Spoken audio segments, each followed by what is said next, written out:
Rudeness Rebuked. Thou shalt rise up before the hoary head, and honor the face of the old man, and fear thy God. I am the Lord. Leviticus chapter 19 verse 32. Elisha was a man of mild and kindly spirit, but that he could also be stern is shown by his course when, on the way to Bethel, he was mocked by ungodly youth who had come out of the city.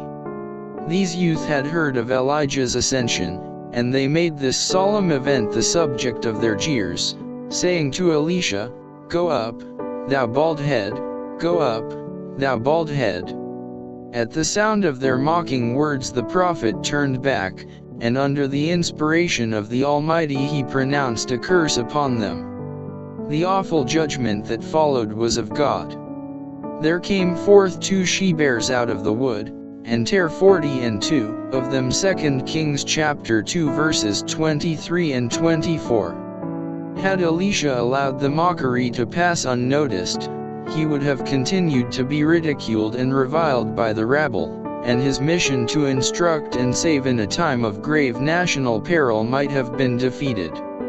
This one instance of terrible severity was sufficient to command respect throughout his life.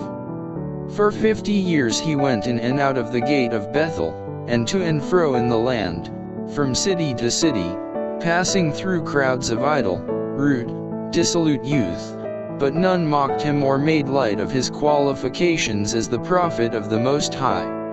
Reverence, in which the youth who mocked Elisha were so lacking, is a grace that should be carefully cherished. Every child should be taught to show true reverence for God. Never should his name be spoken lightly or thoughtlessly. Angels, as they speak it, veil their faces. With what reverence should we, who are fallen and sinful, take it upon our lips? Courtesy, also, is one of the graces of the Spirit and should be cultivated by all. It has power to soften natures which without it would grow hard and rough. Those who profess to be followers of Christ, and are at the same time rough, unkind, and uncourteous, have not learned of Jesus. Their sincerity may not be doubted, their uprightness may not be questioned, but sincerity and uprightness will not atone for a lack of kindness and courtesy.